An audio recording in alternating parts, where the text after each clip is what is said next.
Abu Ubaidah ibn Jarrah, after conquering many a city in the land of Sham, he stayed in Damascus for a month. And after staying in Damascus for a month, he asked the Muslims where they should go next and what they should conquer.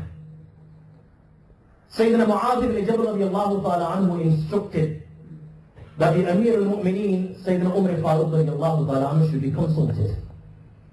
They wrote to Umar. And Umar instructed that they should make their way to Jerusalem. When Sayyidina Abu Ubaidah radiallahu ta'ala anhu read the letter of the Amir al-Mu'mineen to the Muslims, they expressed great joy and happiness. And now they will conquer the land of the Anbiya alayhi salam. Sayyidina Abu Ubaidah radiallahu ta'ala anhu called the Muslim generals, Yazid, Khalid bin Walid. And he dispatched these units one by one to Jerusalem.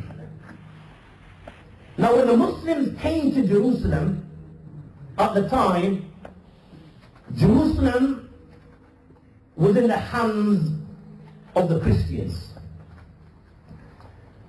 I'm going to take you back now 2,000 years. Right to the year 70. And this is in accordance with the Christian calendar. In the year 70, a Roman called Titus, he ransacked Jerusalem. After Titus, in the year 135, again, Christian calendar, a man called Hadrian al-Rumani, when the Jews caused a problem in Jerusalem, he was the one that came and took care of the Jews and ransacked Jerusalem. And he made sure that Jerusalem was cleansed from all Jews. And he drove them out. And he did not let a single Jew live in Jerusalem or around Jerusalem. Now at the time, Christianity was not the official religion of the Roman Empire. Ibn Batariq says, this was the last time Jerusalem was ransacked. And the king ordered that the Jews be killed. And he didn't allow a single Jew to live in Jerusalem.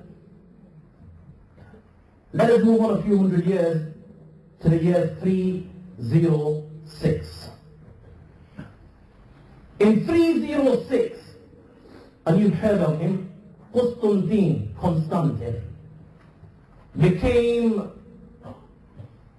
the Roman king. Constantine at the beginning used to worship idols. 6 years after he became king, the Christians said he saw something resembling a cross in the sky.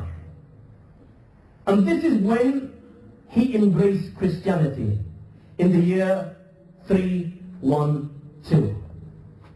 And because he was the king and he embraced Christianity, this is when Christianity became the official religion of the Roman Empire. And it was the mother of Constantine, Helena, who came and built the church called Al-Qiyamah in Jerusalem. This church is as sacred to the Christians as the Holy Kaaba is to the Muslims. She built a church there. This church where she built it where the Christians believe Hazrat Isa alayhi salatu wasalam was buried before he was raised to the heavens. She came and she was the first to build a church there. She also built two other churches. She built a church in Bethlehem. She was the first to do this. This is where Hazrat Isa alayhi salatu wasalam was born. And she also built a church where Hazrat Maryam alayhi salam, the mother of Hazrat Isa alayhi salatu wasalam, lays buried. And it was his mother Helena who brought back the cross from Persia, which the Christians believe it was on this cross as Isa alayhi salatu wasalam was crucified. Jerusalem stayed in the hands of the Christians for the next 300 years. And in this period of 300 years,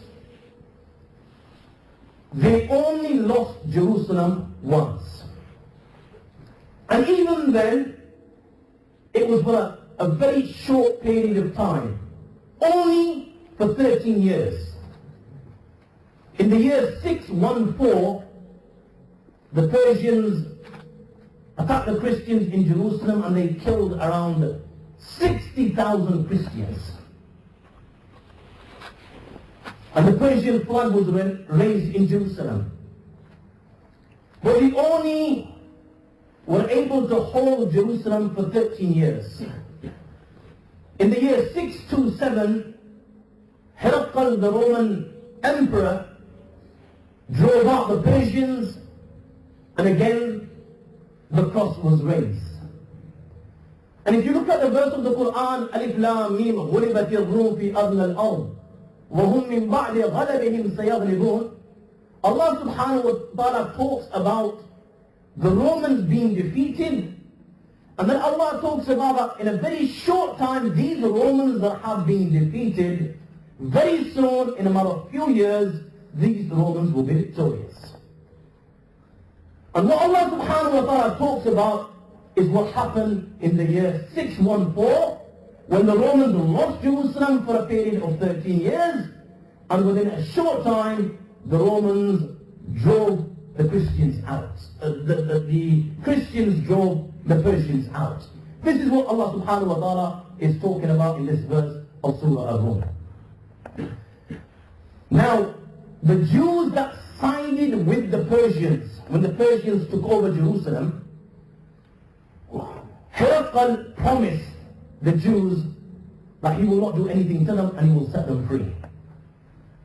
However, when the Christians defeated the Persians due to the pressure of the church and the priests, many of the Jews were killed, and they were killed in large numbers. And a few managed to escape in the neighboring countries, hiding in Egypt. Now when the Muslims came, Jerusalem was in the hands of the Christians. And it was this Constantine, though Hadrian al-Rumani didn't allow a single Jew to live in Jerusalem, Constantine didn't allow them to live in Jerusalem. However, he allowed the Jews to visit Jerusalem only once a year. So when the Muslims came, Jerusalem was in Christian hands. This is one thing that I want you to bear. And the second thing that I want you to take note of is, in the last 2,000 years, the population of the Jews in Jerusalem has been next to nothing, has been insignificant.